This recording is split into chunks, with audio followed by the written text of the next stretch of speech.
अस्सलामुअलैकुम dear students. दूसरे video lecture में आप सबका स्वागत है, सबका वेलकम है।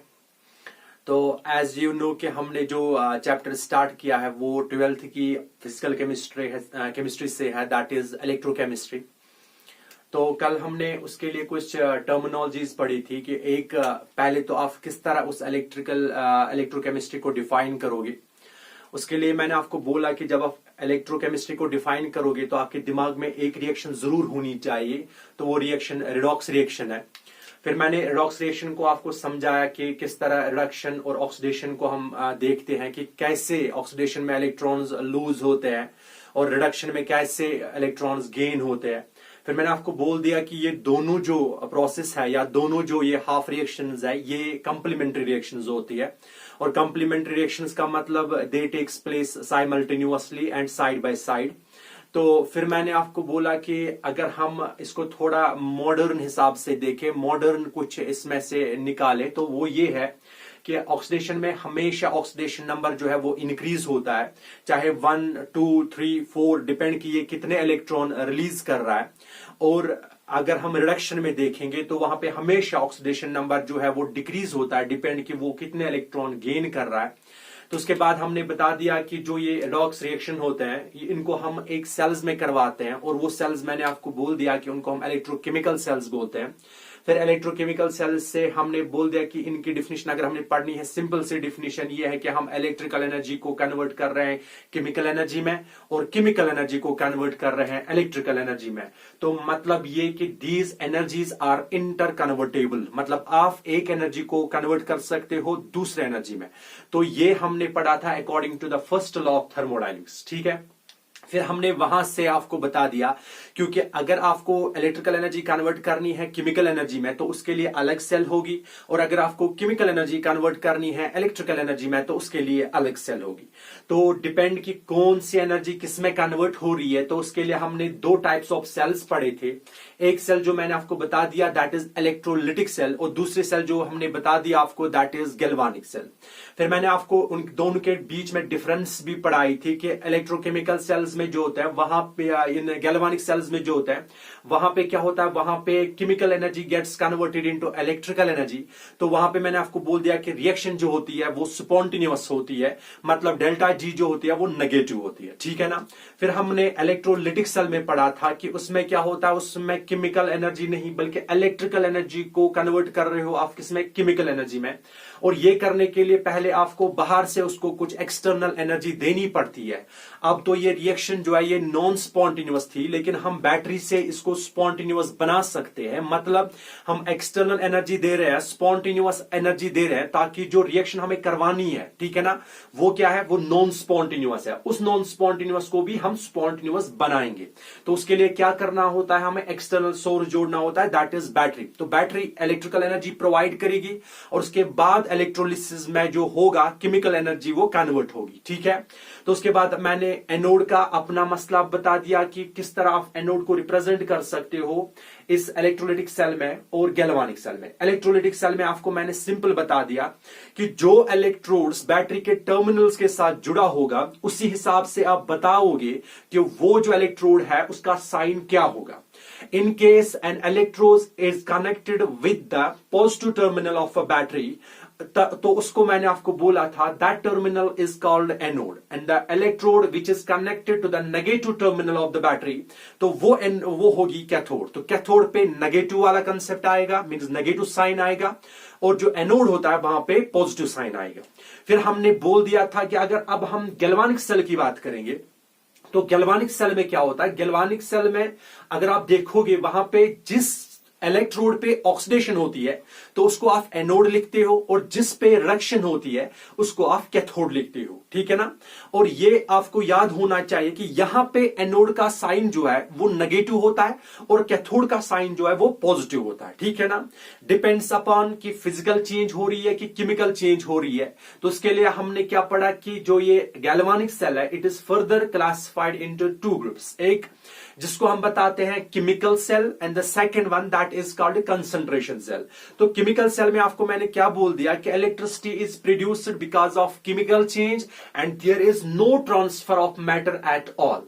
तो अगर आप कंसंट्रेशन सेल्स पे देखोगे, there only difference is that इसमें मींस केमिकल सेल में और जो कंसंट्रेशन सेल में, उनमें सिर्फ ये फर्क है कि उनमें क्या होता है, कंसंट्रेशन की फर्क होती है। मतलब जो कंसंट्रेशन सेल है, कंसंट्रेशन में क्या होता है, higher concentration to lower concentration means electricity is produced because of physical change and जो ये वहां पे मैटर होता है वो ट्रांसफर होता है। वो ट्रांसफर कैसे होता है, from higher concentration to lower concentration. उसके लिए हम कंसंट्रेशन सेल्स पढ़ेंगे।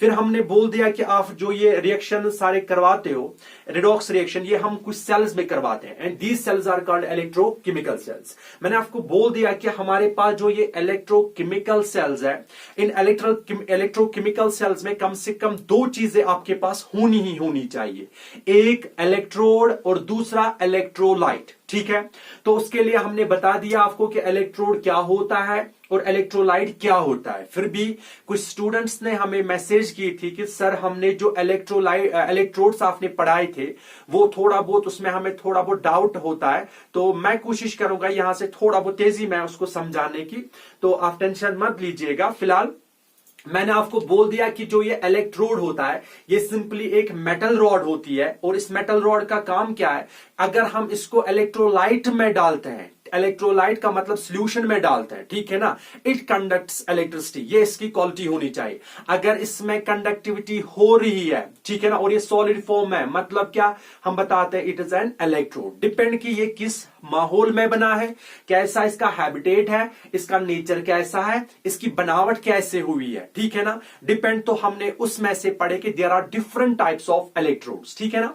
द फर्स्ट इलेक्ट्रोड है जो मैंने आपको कल भी बोला था, that is metal ion electrode. मैं थोड़ा तेजी से यहां से बताऊंगा, that is metal ion electrode, यानी एक मेटल जो है, ठीक है ना, इसको अपने ही मेटल आयन्स में हमने डिप किया है, ठीक है ना, यानी मेटल जो है एम से लिखिए, इसको अपने ही आयन्स में डिप किया है, मतलब Mn+ में डिप किया है, ठीक है ना। अब इसकी क्या एग्जांपल्स है, बहुत सारे एग्जांपल्स है। अगर आप जिंक इलेक्ट्रोड बनाओगे, जिंक मेटल इलेक्ट्रोड, ठीक है ना, तो बनाना क्या है, zinc in its own ions, that is Zn2 positive. अगर कॉपर का बनाना है, that is Cu in its own ions, that is Cu2 positive. लेकिन अगर आपको सिल्वर का बनाना है, that is Ag in its own ions, that is Ag positive, ठीक है ना। या अगर आपको एल्युमिनियम का बनाना होगा, that is Al into Al3 positive, ठीक है ना। These are metal electrodes and metal electrodes का मतलब है कि metal placed, same metal placed in its same ions. When a metal is placed in its own ions, तो उसका मतलब that is metal electrode, ठीक है ना। आपके सिलेबस में बस यही एक है और एक और इलेक्ट्रोड है, that electrode is called gas electrode, जिसमें हाइड्रोजन इलेक्ट्रोड का कंसेप्ट आएगा, ठीक है ना। और दूसरा क्या था, दूसरा हमने बताया था अमलगम इलेक्ट्रोड। क्या बताया था, अमलगम इलेक्ट्रोड। और अमलगम में मैंने आपको क्या बोला था कि अमलगम में बस यही होता है, बस एक ही काम है कि वहां पे अमलगम फॉर्म में होता है। अब ये अमलगम क्या है, अमलगम का मतलब है व्हेन अ मेटल और the mixture of metal with mercury, ठीक है ना, एक मेटल का मिक्सचर किसके साथ, मर्करी के साथ, दैट इज कॉल्ड अमलगम। अगर आपको कोई बताएगा मुझे जिंक अमलगम इलेक्ट्रोड बना के दो, तो आपको क्या करना है, आपको जिंक लाना है, ठीक है ना, अमलगम मतलब हाई इस मर्करी के साथ, और क्या, इन its own ions, that is Zn2 positive, ठीक है ना। अब आपको कोई बता रहा है मुझे कॉपर अमलगम इलेक्ट्रोड बना के दो, तो करना क्या आपको, कॉपर अमलगम मतलब with mercury and in its own ions, that is Cu2 positive, and these electrons are called amalgam electrons. और बाकी एग्जांपल्स हमने पिछले वाले वीडियो में पढ़े हैं। तो थर्ड वन जो है, that is called gas electrode. याद रखिएगा, गैस इलेक्ट्रोड। पहले तो मैंने आपको बोल दिया कि गैस इलेक्ट्रोड का मतलब है it should be in solid form. अब यहां पे बात हो रही है गैस की। अगर गैस की बात हो रही है तो गैस का तो आप इलेक्ट्रोड बना नहीं सकते हो। इसके लिए क्या करना है, आपको एक मेटल लाना है, बट वो वाला मेटल लाइए जो इनर्ट होगा, मींस वो रिएक्शन में हिस्सा नहीं लेना चाहिए। तो उसके बाद क्या आप करिए, उसके बाद आप इस मेटल रॉड पे डिफ्यूजन करवाइए। The process is called adsorption, not absorption, adsorption, ठीक है ना। तो उस पे आप डिफ्यूजन करवाइए गैसेस की। इसको अच्छे नाम से अगर आप याद रखना चाहते हो, द वर्ड इज एक्यूलिजन, OCCULISION, ठीक है। तो इसके बाद क्या होगा, अगर आप गैसेस बबल करोगे इस रॉड पे या डिफ्यूज करोगे तो हमें गैस इलेक्ट्रोड बनेगा। मतलब आप एक इनर्ट एलिमेंट ला रहे हो, फिर आपको गैस का इलेक्ट्रोड बनाना है, और गैस का इलेक्ट्रोड को आपको पता ही है कि वो तो या तो हाइड्रोजन होगा, ऑक्सीजन का बनाना चाहते हो वो बना सकते हो, अगर आप क्लोरीन का बनाना चाहते हो तो वो बनाइए, जो कि गैसियस फॉर्म है। तो उसकी रिप्रेजेंटेशन सिंपल सी है। आपके पास अगर आपके पास ये है प्लेटिनम है, ठीक है ना, प्लेटिनम ये की इनर्ट एलिमेंट, क्योंकि हाइड्रोजन का तो बना नहीं सकते, अब उस हाइड्रोजन की इस पे एक्यूलिजन करवाइए। तो करना क्या आपको, हाइड्रोजन जो कि किस फॉर्म में होगा, गैसियस फॉर्म में, ठीक है ना। अब इसको किस आयन में डालना है ये दिमाग में रखिएगा, ठीक है ना, क्योंकि हाइड्रोजन यहां पे गैसियस फॉर्म है, तो जो वहां से हमें होना चाहिए ना वो भी गैसियस फॉर्म में होना चाहिए। क्योंकि हाइड्रोजन यहां पे गैसियस फॉर्म है तो यहां से भी हाइड्रोजन गैसियस फॉर्म में होना चाहिए, मतलब H पॉजिटिव। अगर यहां से आप ये H पॉजिटिव कहां से ला सकते हो, सिंपली HCl में, ठीक है ना। या दूसरा अगर आप देखोगे प्लेटिनम लाओ, ठीक है ना, ठीक है। तो क्लोरीन का बनाना है, दैट इज Cl2, ठीक है, क्योंकि यहां पे क्लोरीन है, ये गैस है, ठीक है ना। इसको इनमें इलेक्ट्रोलाइट में डालना है, क्योंकि मैंने आपको बोला ना यहां पे क्लोरीन का, ठीक है ना। तो गैस भी कौन सा होना चाहिए, क्लोरीन ही है, तो यहां पे लिखिए Cl- का, ठीक है ना, यही तो होगा। यानी ये वाला सॉलिड था, ये किस फॉर्म में होगा, एक्वस फॉर्म में, ये वाला भी होगा किस फॉर्म में, एक्वस फॉर्म में। और ये वाला इलेक्ट्रोड जो है it is called hydrogen electrode, और ये वाला जो है it is called chlorine electrode, ठीक है ना, क्लोरीन इलेक्ट्रोड। या समझ, ये बहुत इजी है, कोई मसला है नहीं कि आपको समझ नहीं आएगा। But the fourth one that is very important, मगर ये इंपॉर्टेंट है ओनली फॉर एंट्रेंस क्लासेस, ठीक है ना। IIT होगा या JEE होगा या नीट का एग्जाम होगा, ये उसके लिए। इसमें क्या करते हैं हम, इसमें हम एक लेते हैं मेटल लेते हैं, और मेटल का ही एक साल्ट लेते हैं, मेटल और इसी मेटल का साल्ट, मगर वो साल्ट क्या होना चाहिए, इनसॉल्युबल साल्ट। अगर हमारे पास मेटल है तो इसी मेटल का हम क्या लेंगे, इनसॉल्युबल साल्ट, क्या लेंगे, इनसॉल्युबल साल्ट, ठीक है ना।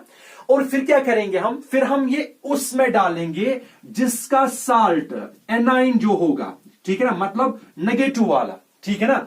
आपको मैं एग्जांपल के हिसाब से इसको समझाने की कोशिश करूंगा, याद रखिएगा, ठीक है ना।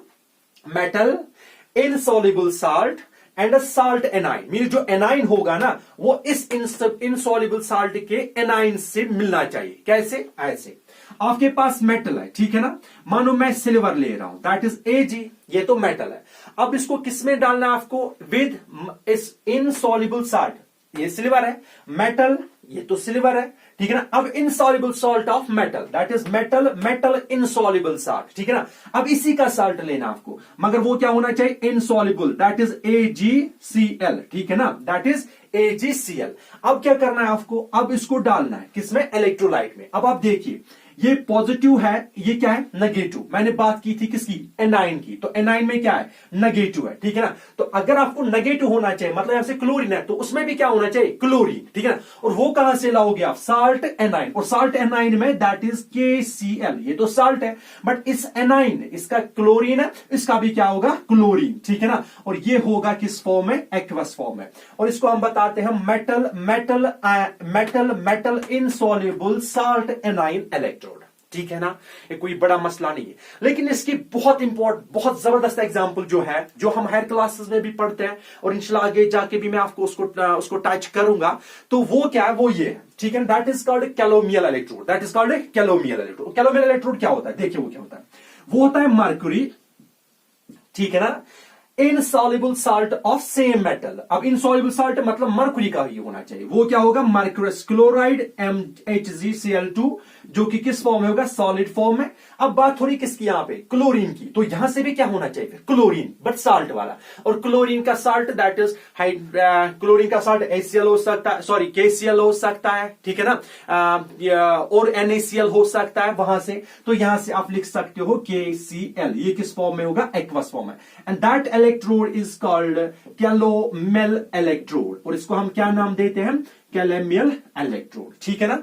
और इसी कैलेमियल इलेक्ट्रोड को आजकल हम इस्तेमाल करते हैं एज अ रेफरेंस इलेक्ट्रोड, इसको हम पढ़ते हैं एज अ रेफरेंस इलेक्ट्रोड, ठीक है ना। कोई जबरदस्त मसला नहीं है, कोई टफ मसला नहीं है, सिर्फ क्या करना है, आपको मेटल लाना है, मेटल पे क्या करना है, आपको कोटिंग करवानी है एक मेटल इनसॉल्युबल साल्ट की, फिर आपको उसको डिप करना है, किसमें आपको डिप करना है, जहां से जो साल्ट होगा उसका एनाइन जो है वो इस इनसॉल्युबल साल्ट के एनाइन से मिलना चाहिए, ठीक है ना। ये सिंपल से डिफिनेशन मैंने कोशिश की इसको आसान करो, ठीक है। और अब अगर आप देखोगे तो थर्ड, ये फोर्थ था, और जो फिफ्थ है that is called redox electrode, that is called redox electrode, ठीक है ना। और रिडॉक्स इलेक्ट्रोड का मतलब यह है कि यहां पे दोनों होनी चाहिए, रिडक्शन भी और ऑक्सीडेशन भी, ठीक है ना। अगर आप देखोगे ना कुछ एलिमेंट्स ऐसे होते हैं जो रिडक्शन भी दिखाते हैं और ऑक्सीडेशन भी दिखाते हैं, उन एलिमेंट्स में क्या होता है, उनमें एक से ज्यादा ऑक्सीडेशन स्टेट्स होती हैं, और एक से ज्यादा ऑक्सीडेशन स्टेट्स का मतलब उनमें क्या होता है, variable oxidation states, means those elements which shows more than one oxidation state are called variable oxidation state elements, ठीक है ना। तो यहां से variable oxidation state दिखाएगा, मतलब एक से ज्यादा। अगर आप देखोगे sodium always shows positive, Na positive, मतलब +1 ऑक्सीडेशन स्टेट, मगर कुछ एलिमेंट्स ऐसे हैं जो एक से ज्यादा ऑक्सीडेशन स्टेट दिखाते हैं, उनमें सबसे बेहतरीन एग्जांपल जो है, ठीक है ना, जो एक से ज्यादा ऑक्सीडेशन दिखाते दैट इज टिन, ठीक है ना। या टिन की अगर बात नहीं करोगे आप, ठीक है, हम एक और बनाएंगे, ठीक है ना। मानो आपके पास ये है, इसके लिए क्या करना है आपको, वो एलिमेंट लो, ठीक है ना। या आयरन, वो भी तो दिखाता है, iron also shows variable oxidation states, ठीक है ना। तो आपको क्या करना है, आपको एक एलिमेंट लाना, that is inert element Pg, ठीक है ना। फिर आपको क्या करना, वेरिएबल ऑक्सीडेशन स्टेट, ठीक है। मानो दिस इज Fe2 पॉजिटिव, फिर आपको उस वाले इलेक्ट्रोलाइट में डालना है जिस इलेक्ट्रोलाइट में क्या होगा, उसके अपने ही आयन्स होंगे but in different oxidation state, ठीक है ना। अब यहां पे Fe2 है तो आपको पता ही है कि जो आयरन का होता है दैट इज Fe, ठीक है ना। ये Fe2 पॉजिटिव तो यहां पे बनेगा फिर Fe3 पॉजिटिव, ठीक है ना। दैट इज द रिडॉक्स, ये होता है एक रिडक्शन इलेक्ट्रोड वाला, ठीक है ना, रिडॉक्स इलेक्ट्रोड वाला। अगर दूसरा बनाना है, ये भी सिंपल है, कोई बड़ी बात नहीं है। टिन की example low, that is SN2 positive, ठीक है ना, इनटू SN4 पॉजिटिव, ठीक है ना। हाँ, इसमें ऑक्सीडेशन भी होती है और रिडक्शन भी होती है। अब सवाल है सर ऑक्सीडेशन कैसे होगी, ये कोई मसला है नहीं। अगर आपको ऑक्सीडेशन दिखाना ये तो सिंपल है, Fe2 पॉजिटिव, ठीक है ना, अगर इसे इलेक्ट्रॉन लॉस करेगा बनेगा क्या, Fe3 पॉजिटिव, ठीक है ना, और एक इलेक्ट्रॉन क्या जाएगा बाहर। लेकिन अगर इस Fe3 पॉजिटिव को Fe2 पॉजिटिव में बनना है तो इसको एक इलेक्ट्रॉन लेके Fe2 पॉजिटिव में कन्वर्ट होना है। मतलब यहां से क्या इलेक्ट्रॉन लूज कर रहा है, मतलब ऑक्सीडेशन हो रही है। अब यहां से इलेक्ट्रॉन गेन कर रहा है, मतलब रिडक्शन हो रही है। और यही मसला इस टिन के साथ भी हो रहा है, मतलब SN2 changes into SN4 positive, तो होगा ये SN2, ठीक है ना, positive change into SN4 positive, मतलब दो इलेक्ट्रॉन्स क्या बाहर जा रहे, हो क्या रही है फिर ऑक्सीडेशन। अब रिडक्शन का मसला है तो होगा ये SN4 पॉजिटिव, ये दो इलेक्ट्रॉन्स एड अप करके बनाएगा SN2 पॉजिटिव, तो हो रही है क्या रिडक्शन। मतलब अगर रिडक्शन और ऑक्सीडेशन को देखना है तो उसका ऑक्सीडेशन स्टेट देखिए। तो ऑक्सीडेशन स्टेट में आपको पता ही है, ऑक्सीडेशन स्टेट का मतलब है oxidation number increases in case of oxidation.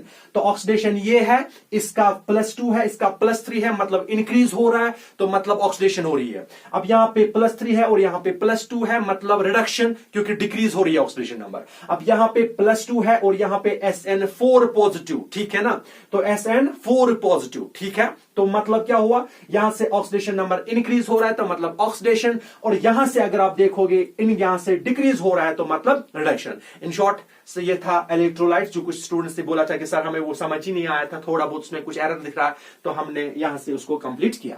तो ने ये भी बोला था कि सर उसके बाद जो मैंने आपको बोला था कल, दैट इज इलेक्ट्रोलाइट, ठीक है ना। और इलेक्ट्रोलाइट्स में आपको मैंने बोला था कि there are 2 types of electrolytes depending upon the degree of dissociation.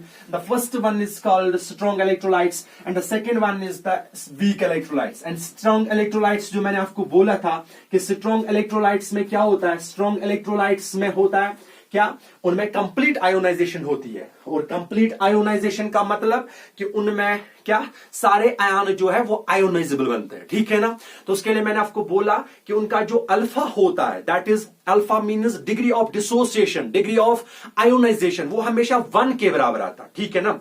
और अगर आप वीक इलेक्ट्रोलाइट्स की बात करिए तो उनमें जो अल्फा होता है, अल्फा का वैल्यू हमेशा जो है, अल्फा का वैल्यू क्या लेस देन 1 आता है, ठीक है ना। तो मैंने आपको बता दिया था कि जो इलेक्ट्रोलाइट्स होते हैं, ठीक है ना, इलेक्ट्रोलाइट्स, ठीक है ना, आपको मैंने कल भी बोला था जो ये इलेक्ट्रोलाइट्स होते हैं, ठीक है ना, these are also the conducting material, मतलब ये वो है जिसमें हम इलेक्ट्रोड्स डालते हैं, ठीक है ना। इनका काम भी फिर क्या है, इलेक्ट्रिसिटी कंडक्ट करना, ठीक है ना। और इनका काम है टू एक पैसेज देना, ठीक है ना, ये भी इनका काम है। अब क्या है, हमने आपको बताया कि depends upon the degree of alpha, बात हो रही है किसकी, अल्फा की, याद रखिएगा। अल्फा का मतलब डिग्री ऑफ आयोनाइजेशन और डिग्री ऑफ डिसोसिएशन, जितना ज्यादा आयोनाइजेशन होगा, जितनी ज्यादा डिसोसिएशन होगी, तो मतलब उतना ज्यादा स्ट्रॉन्ग इलेक्ट्रोलाइट बनेगा।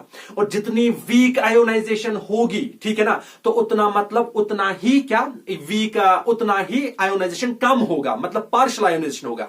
तो मतलब ये है कि वहां से जो हमें इलेक्ट्रोलाइट्स बनेंगे वो सब के सब वीक इलेक्ट्रोलाइट्स होंगे, ठीक है ना। तो अगर आप यहां पे देखोगे, फॉर स्ट्रॉन्ग इलेक्ट्रोलाइट्स, याद रखिएगा, for strong electrolytes the value of alpha is always equal to 1, ठीक है ना। And for weak electrolytes the value of alpha is always less than 1, ठीक है ना। For strong electrolytes and for weak electrolytes, the value of alpha is always equal to 1 and for weak electrolytes, it is always less than 1, ठीक है ना। मतलब जहां पे conduct होगी और जहां पे ये बता सकते हैं where there is a conductance, ठीक है ना, to higher extent, that is called strong electrolyte, ठीक है ना। और इनमें क्या आयोनाइजेशन होगी या कंडक्टेंस होगी to lower extent, ठीक है ना, that is weak electrolyte। लेकिन लोअर को आप हायर पे भी लेके जा सकते हो, सिंपल सी बात है। आपके पास एक हायर वाला है, आपके पास एक इलेक्ट्रोलाइट है, दैट इज स्ट्रॉन्ग इलेक्ट्रोलाइट, और दूसरा वीक इलेक्ट्रोलाइट। उस स्ट्रॉन्ग इलेक्ट्रोलाइट्स का क्या जो आयोनाइजेशन है वो बहुत ज्यादा है, मतलब it is equal to 1 degree of ionisation. अब ये भी चाहेगा ना कि मुझे 1 की ओर जाना, that means it also tends to move towards unity. तो करेगा क्या, इसके लिए इसको वहां तक तो जाना चाहिए, और वहां तक जाने के लिए इसको एक तरीका है, that is called dilution method, that is called dilution method, ठीक है ना। एट इन्फिनिटी डाइल्यूशन, आप डाइल्यूशन करते जाइए करते जाइए करते जाइए करते जाइए और करते जाइए, तब तक करिए जब तक कि सारे आयोनाइज जो वहां पे होते हैं सारे आयोनाइज ना हो, ठीक है ना। तो अगर सब आयोनाइज होंगे ना, उसके बाद आप फर्दर ऐड करिए वाटर, या सॉरी डाइल्यूशन करिए, फर्दर डाइल्यूशन करिए, उसके बाद क्योंकि पहले से तो सारे आयोनाइजेबल बन गए हैं, अब क्या आयोनाइजेबल बनेगा वहां पे, कुछ नहीं। इसलिए पहले इनको आयोनाइजेबल करवाइए करवाइए करवाइए करवाइए आयोनाइजेबल तब तक जब तक कि ये उस वैल्यू पे ना पहुंचे, and that value is eight unity. और ये कब होगा, ये होगा एट इन्फिनिट डाइल्यूशन, ठीक है ना। Means at infinite dilution we can increase the conductance of weak electrolytes, ठीक है ना। वो कहां पे होता है, एट इन्फिनिटी, ठीक है ना। तो अगर at infinity, this is according to the Ostwald's dilution law. ये किस हिसाब से हम पढ़ते हैं, ओस्टवाल्ड्स डाइल्यूशन लॉ। तो ये था सिंपल सा हमने क्या इलेक्ट्रोलाइट्स का, जो कि स्ट्रांग वाले और वीक वाले, बहुत सारे एग्जांपल जो हमने प्रीवियस वीडियो में आपको बताए हैं, वहां से हमने बहुत सारा आपको बता दिया है। तो यहां पे आपको वो और डिस्कस करने की कोई जरूरत नहीं है। और इलेक्ट्रोलाइट्स में क्या होता है actually, electrolytes of an electrolyte, electrolyte की क्या होती है, इलेक्ट्रोलिसिस। उसमें क्या होता है, उसमें क्या कैटायन एक साइड जाता है और एनाइन दूसरे साइड से जाता है, ठीक है ना। और there is a movement of cation and anion, और अगर कैटायन और एनाइन एक साइड से दूसरी साइड में जा रहे हैं, ठीक है ना, और कैटायन और एनाइन एक साइड से दूसरी साइड मूव कर रहे हैं, तो मतलब क्या है, there is movement of ions, ठीक है ना। एंड दिस अगर आप देखोगे ना, this electrolytes are hence also called ionic conductance, क्योंकि वहां पे मूवमेंट ऑफ आयंस हो रहे हैं, and the conductance is because of ions, not by electrons. किन की वजह से होता है, आयंस की वजह से होता है। और अगर आयंस की वजह से है तो मतलब कंडक्टेंस जो होगी वहां पे वो कौन सी होगी, आयोनिक कंडक्टेंस, ठीक है ना। तो हमने और यहां पे जो फ्लो ऑफ करंट होगा, that is because of ionic because of movement of ions, hence ionic conductance. और आप इनको एक और नाम से भी याद रख सकते हो, दैट इज इलेक्ट्रोलिटिक कंडक्टर्स, ठीक है ना, इलेक्ट्रोलिटिक कंडक्टर्स। फिर हमने पढ़ा था नॉन इलेक्ट्रोलाइट्स, जिनका काम है कंडक्टेंस नहीं दिखाना, ना दिखाना, और वो नहीं दिखाते हैं। उसके लिए हमने बहुत सारे एग्जांपल्स पढ़े, यूरिया पढ़ा था हमने, ग्लूकोज पढ़ा था हमने, और भी इथाइल अल्कोहल हमने पढ़ा था, ग्लिसरीन पढ़ा था, ठीक है ना, वो सारा हमने आपको कल वो डिस्कस किया। अब हम अपने मेन टॉपिक पे पहुंचेंगे।